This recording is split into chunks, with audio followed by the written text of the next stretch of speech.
She doesn't love you more because you tolerate her disrespect. She's not impressed by how much pain you can endure. The more you accept, the less she respects. You're not losing her because you're too mean. You're losing her because you're too available. You think patience will fix it. She sees weakness. Every time you bend, you teach her to break you. Every time you chase, you teach her to run. Every time you explain, you show her you're confused. Women will treat you how you let them. Comment, I set the standard if you're done being disrespected. Number 1. What you allow is what you'll get. Every situation you find yourself in is not just something that happened to you, it's something you participated in, tolerated or failed to correct when it showed signs of erosion. And in relationships, the quiet moments you choose to overlook, the comments you brush off, the days you go unseen but stay anyway, those are the seeds of your suffering. You allow the slow drip of disregard thinking it'll pass.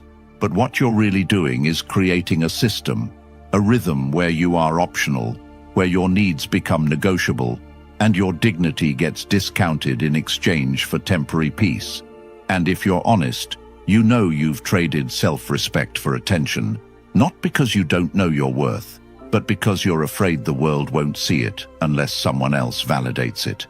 And so you stay in dynamics where she interrupts you mid-sentence and you laugh, where she flakes on plans without notice and you excuse it, where her inconsistency becomes the norm and you make adjustments instead of exits. And every time you stay, you reinforce the blueprint. You're telling her through inaction that her bare minimum is enough. And the truth is, if you're not establishing what's unacceptable, you're confirming what's allowed. And she adapts, not because she's cruel or calculated, but because people learn through experience. They calibrate based on your response or your lack of it. And when you respond with silence, continued effort, or justification for her patterns, the behavior doesn't just continue, it multiplies. She learns that distance will be met with pursuit, coldness with warmth, emotional detachment with your increased availability, and now you're stuck in a role you never auditioned for, the one who always tries harder, and the more you try, the more she retreats, not because she wants you to fail, but because the value she places on you drops each time you place her on a pedestal above your peace. And this isn't about hate, bitterness, or revenge. It's about understanding dynamics that destroy your self-worth. If you're not awake to them, you've likely confused endurance with strength, telling yourself that holding on proves commitment, that being understanding makes you a better partner.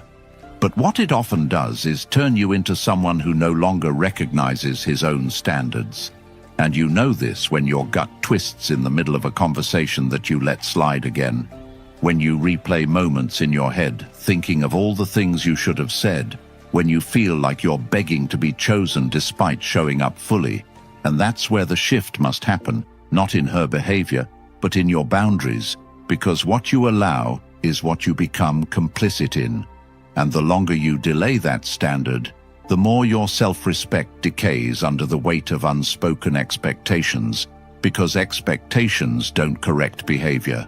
Boundaries do. And a boundary doesn't have to be shouted. It doesn't need to come with ultimatums. It's a quiet declaration made through action. I don't operate in places where I'm not seen.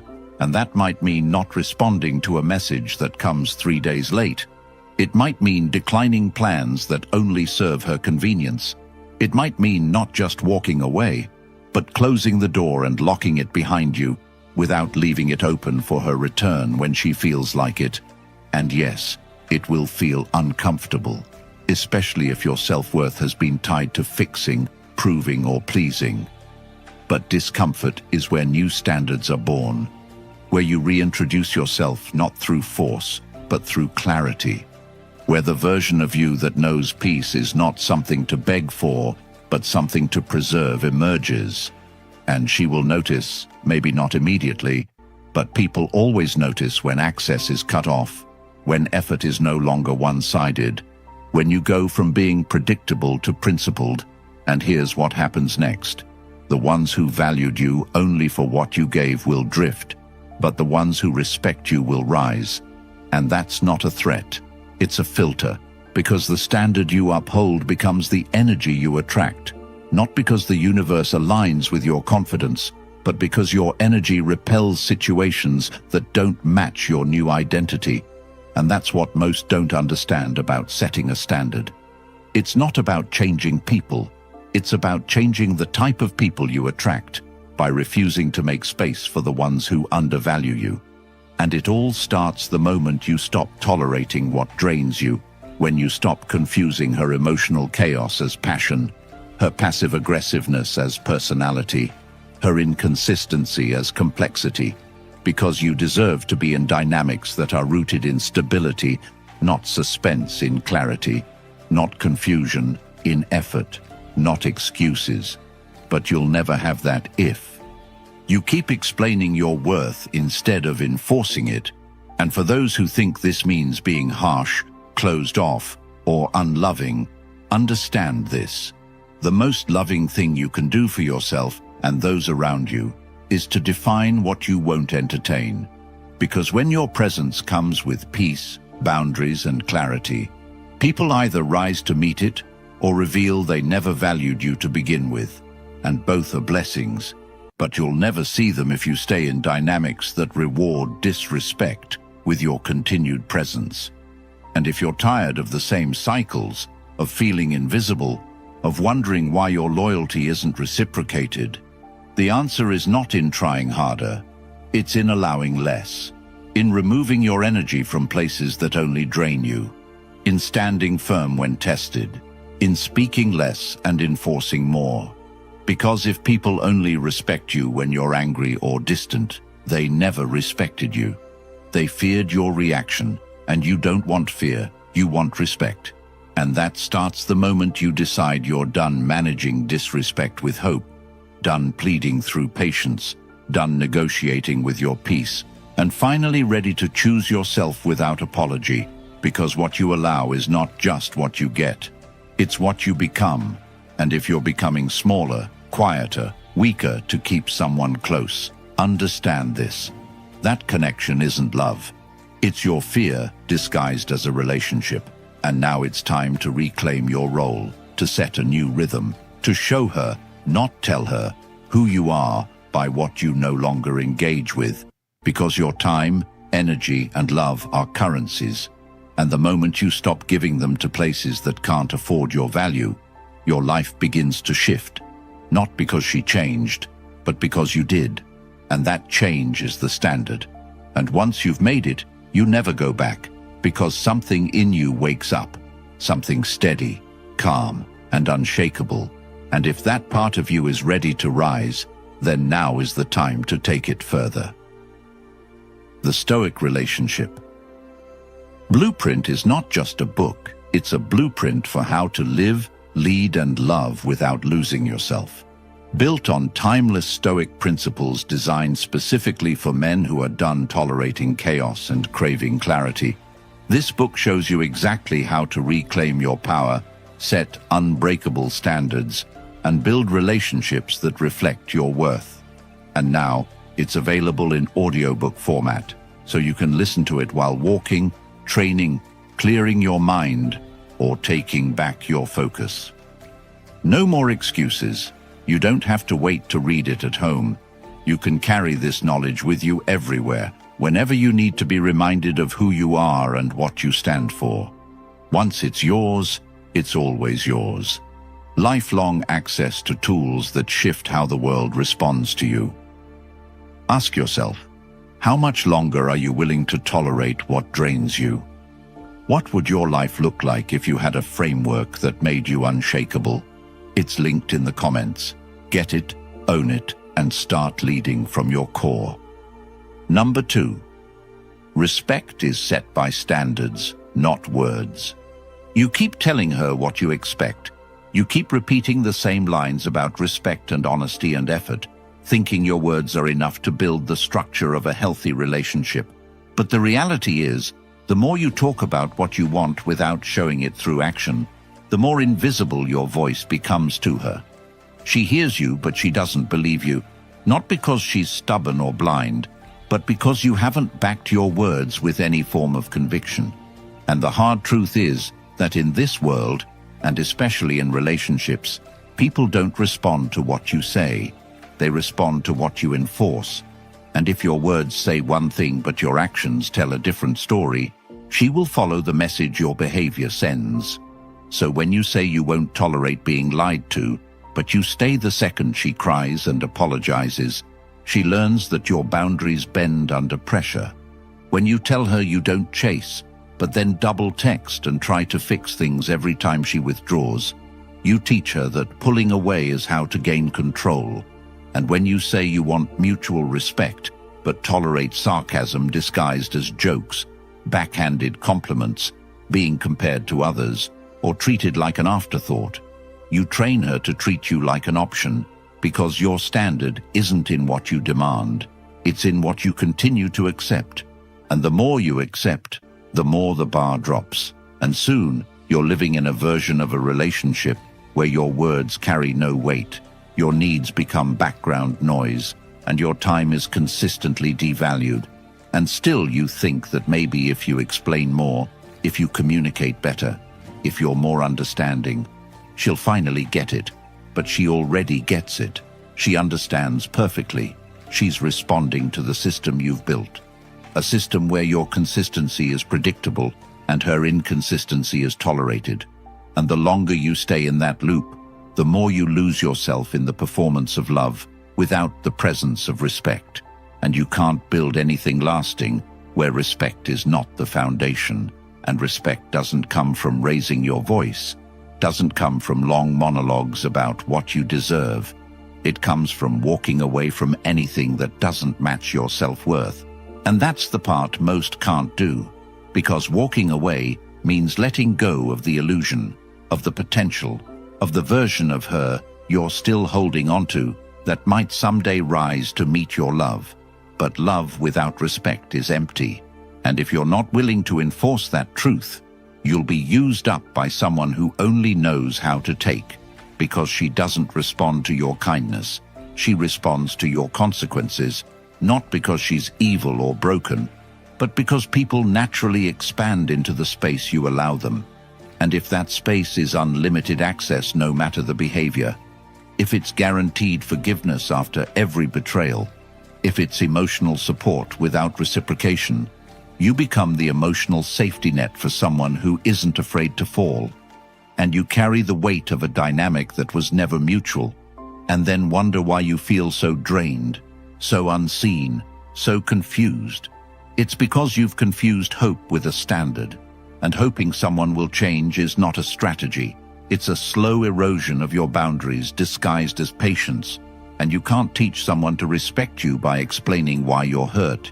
You teach them by making it clear that hurting you costs access, costs connection, costs presence, not as manipulation, but as principle. Because if being close to you comes with no accountability, then your value becomes conditional on her moods. And that's how you lose not just her respect, but your own identity. And once that happens, every word you say feels hollow, because even you don't believe them anymore. And the only way to reset the standard is to stop talking about it and start living it. If you say you don't tolerate inconsistency, then you stop answering when she shows up only when it's convenient. If you say you don't tolerate disrespect, then you stop sitting across from it trying to prove your worth to someone who already decided to ignore it. And yes, this will cost you. It will cost you the version of the relationship where you were always trying. It will cost you the moments of closeness that were built on imbalance. It will cost you the fantasy that if you just give a little more, it'll finally click. But what you gain is priceless. You gain your time back, your peace back, your self-respect back. And that's the currency real relationships are built on. And the people who deserve to be in your life won't need to be reminded of that standard. They'll meet it. Not because you forced them to, but because your energy, your presence, your consistency will only attract those who speak the same emotional language and the rest. They'll fall away, not in drama, not in conflict, but in silence. Because people who can't manipulate you will exit your life when they realize access requires responsibility. And that's when you'll realize that the power you thought you lost trying to make things work was never gone. It was buried under compromise, under explanation, under the desire to be loved by someone who doesn't even respect themselves enough to treat others well. And now you're done lowering yourself to be liked, done explaining basic decency, done arguing for value you bring by existing.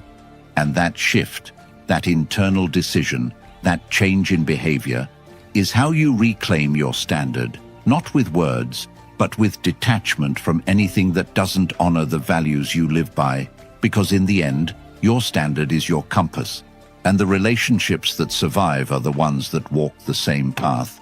Not because you begged, but because you led. And leading is never loud. It's not demanding. It's quiet, decisive, still.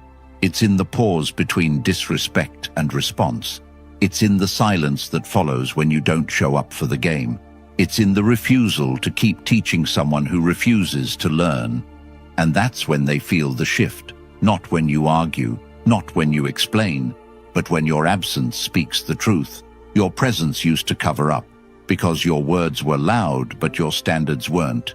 And now that's reversed, and everything starts to change the moment you stop trying to change her and start changing the access. Because access is everything, and what you allow consistently becomes your identity. So if you want to change how people treat you, don't speak louder, enforce better, not with aggression, not with resentment, but with a calm that says I've made peace with walking away from anything that doesn't reflect who I am. And that, more than any speech, more than any request, is what sets the standard. Number 3, stop rewarding bad behavior. You say you're tired of the games, tired of being misunderstood, tired of having to explain what should already be obvious, and yet the cycle repeats itself.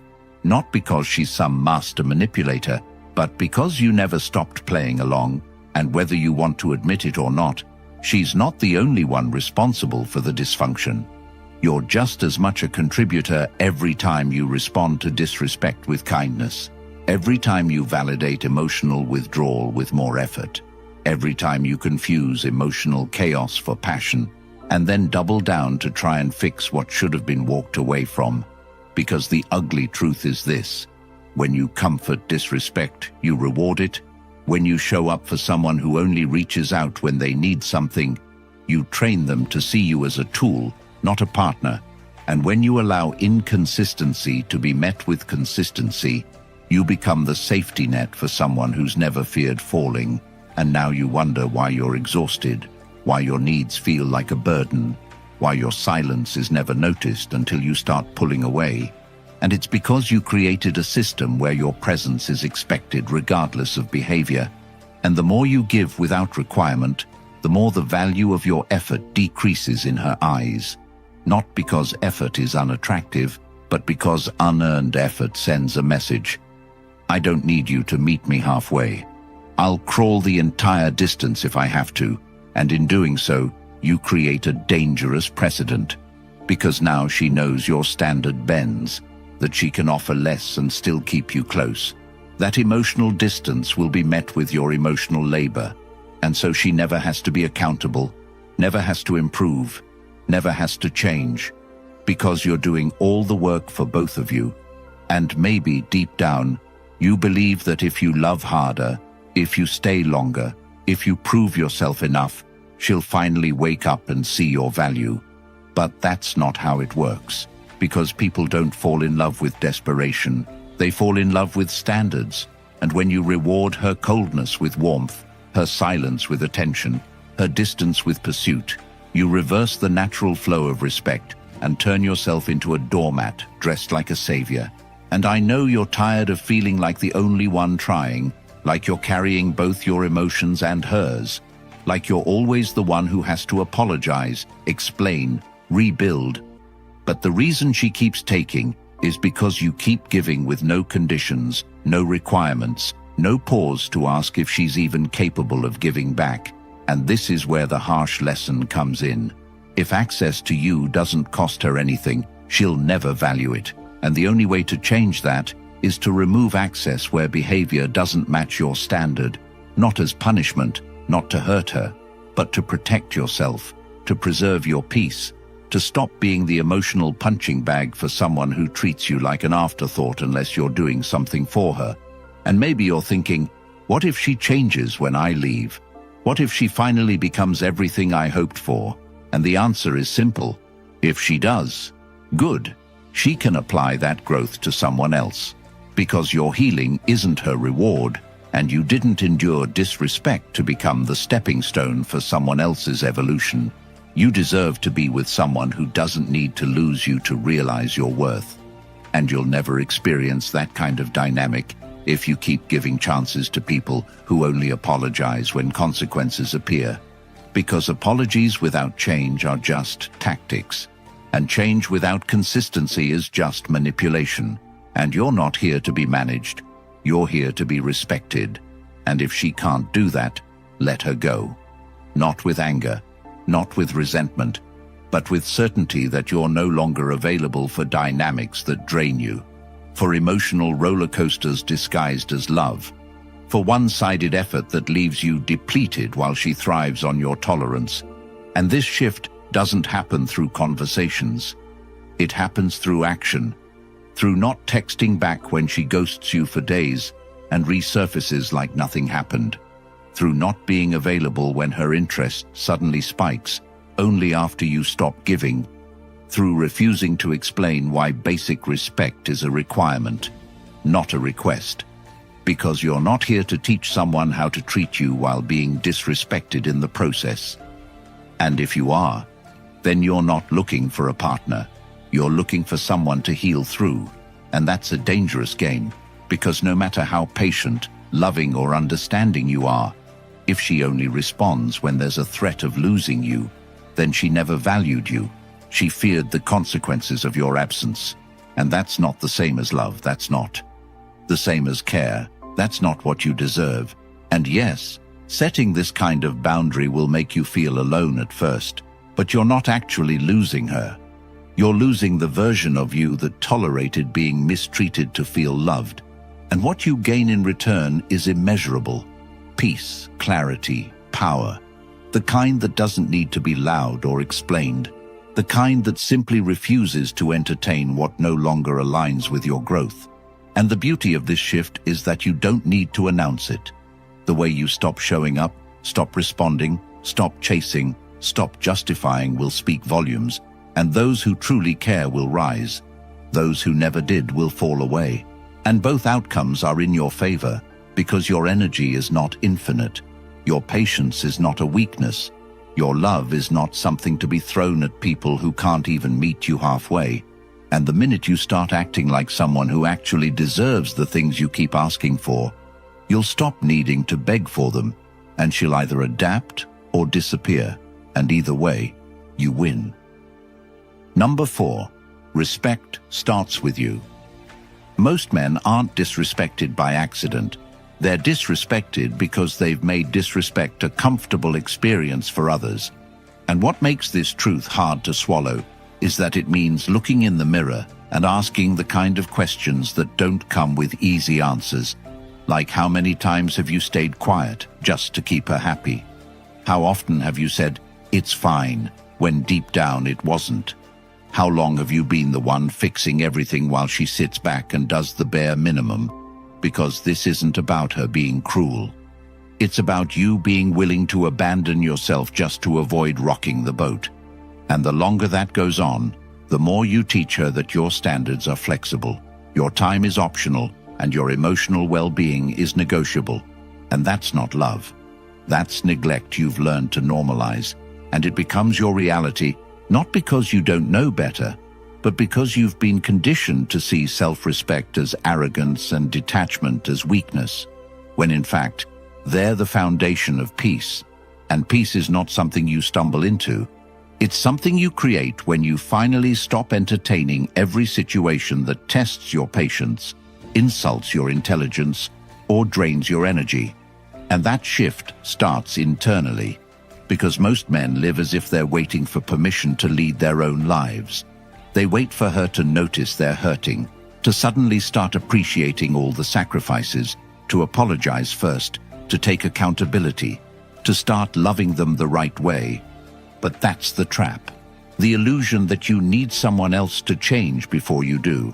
When in reality, everything you're waiting for starts with how you see yourself. Because if you view yourself as someone worth chasing, worth listening to, worth respecting, then you no longer feel the need to beg for the bare minimum. You begin to move differently, speak less, observe more, give access only to those who earn it. And slowly the world starts to reflect back the value you've decided is non-negotiable. And this doesn't happen through rage, through yelling, through confrontation. It happens through detachment, through clarity, through standards enforced in silence, through your ability to walk away from conversations that go nowhere, from relationships that drain you, from people who only show up when it's convenient for them. And every time you do, you remind yourself that your energy is not a resource for people to casually waste. It's a privilege, and when you treat it like one, others have no choice but to do the same. Because the man who respects himself isn't loud, isn't desperate, isn't seeking validation. He simply doesn't entertain anything beneath his values. And that's rare. That's what makes it powerful, because most are addicted to being needed, to being chosen, to being approved of, so they sacrifice their peace to keep the wrong people close, and then wonder why they're always tired, always confused, always questioning their worth. But your worth isn't a question when you live by principle, when you choose structure over chaos, when you stop explaining why you're pulling away and just do it, when you stop asking for effort and start matching energy, when you stop settling for being understood and instead demand to be respected, not with force, not with emotion, but with action. Because the most powerful shift in a man's life doesn't come when he changes someone else. It comes when he finally refuses to betray himself. And that moment looks like deleting the message you were going to send, canceling the plan you felt obligated to attend, ignoring the call that only comes when she's bored, saying no without explaining, setting a boundary without defending it, choosing solitude over a relationship that makes you question your value every day. And these aren't small things, they're monumental, because each one chips away at the version of you that needed to be chosen to feel whole, that needed to be liked to feel worthy, that needed to feel valuable. And what replaces that version is someone who no longer tolerates inconsistency, no longer tolerates excuses, no longer romanticizes dysfunction, because he's finally aligned with his values, not just in theory, but in practice. And alignment isn't loud, it's silent. It's the way you wake up earlier because you respect your time, the way you say less because you don't need to be understood to be certain, the way you leave when it no longer feels right, instead of waiting for closure that never comes, the way you stay calm when she tries to provoke a reaction, and simply remove yourself because you're not here to argue. You're here to build, to lead, to create. And the second someone proves they can't be part of that process without destroying your peace, they lose access. Not because you're angry, but because you're done proving yourself to people who can't see past their own ego. And in that silence, they feel it, the shift, the loss, the realization that the man who once tolerated everything now tolerates nothing that dishonors his peace. And by then it's too late. Not because you wanted it to be, but because you've finally become someone who doesn't negotiate with disrespect. And what follows is a life that reflects that. Not perfect, not always easy, but peaceful, honest, fulfilling. Because you've learned that respect starts with the man in the mirror, not in the mouths of people who only value you when they need something. And that's when you stop chasing, stop proving, stop performing, and start being. And being is enough when it's grounded in truth, in boundaries, in self-respect. And if you want someone to meet you there, make sure it's someone who doesn't require you to shrink, to stay silent, to settle, because real connection never demands you become less to be loved more. It meets you where you are, and if they can't, that's not your loss. It's your lesson. And once you've learned it, you never go back, not because you're bitter, but because you're healed, and a healed man respects himself too much to repeat what broke him. Number 5, walk away.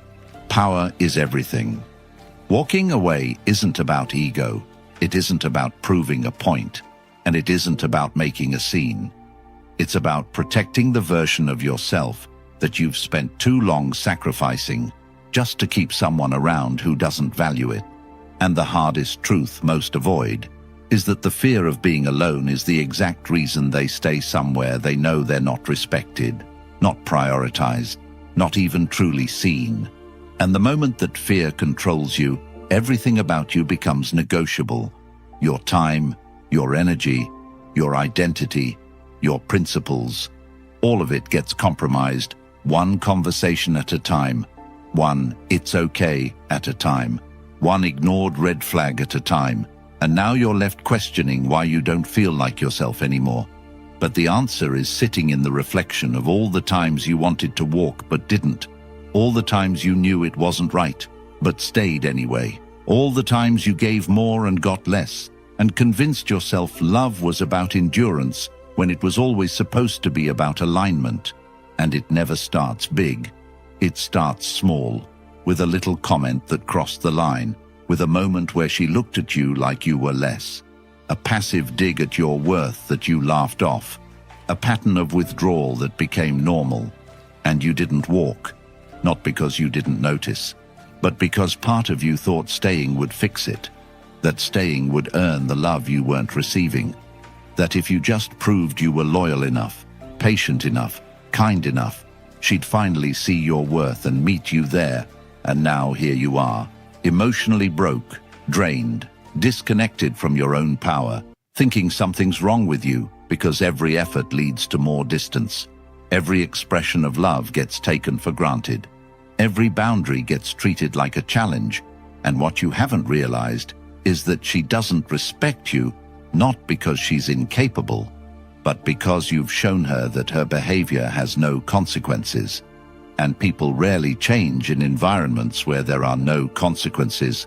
They evolve when they're forced to face themselves through the absence of the person they kept taking for granted. And walking away is the only language some people understand. Not because it's meant to hurt them, but because it's the only thing that makes them confront the truth that you were the constant they never earned.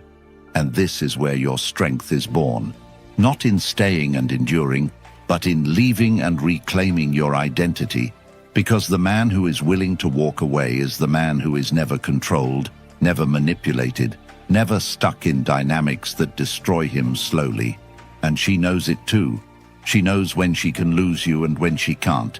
And if you're the type that always forgives, always comes back, always explains, always waits, then you've trained her to view your presence as a given, and nothing loses value faster than what is always available. And I know the pain that comes from walking, the silence, the empty bed, the way you keep picking up your phone to check if she finally realized what she lost. But I also know what happens if you don't. I know the emotional hell of staying too long, of waking up one day and not recognizing the man in the mirror, of seeing yourself tolerate things you swore you never would. And the worst part, no one comes to save you from that. No one reaches in to pull you out. You have to choose it. You have to look at the pattern, the imbalance, the disrespect, and decide that your peace is no longer up for negotiation. And that decision will cost you. It will cost you connection, affection, comfort, and the illusion that love is supposed to hurt. But what you get in return is priceless. You get yourself back, and in that silence, in that space, something happens. You begin to heal in ways you never could when you were constantly trying to be enough for someone who didn't even know what they wanted. You begin to build standards not based on who stays, but based on who shows up right, consistently, without being begged, without being reminded, without needing to be convinced. And that's when everything changes, because when a man learns to walk, not out of anger but out of awareness, not out of resentment but out of respect for his own value, his energy shifts. And that shift repels everything that once drained him. Because now he's not chasing, not pleading, not adjusting his worth to fit into someone else's lack of vision.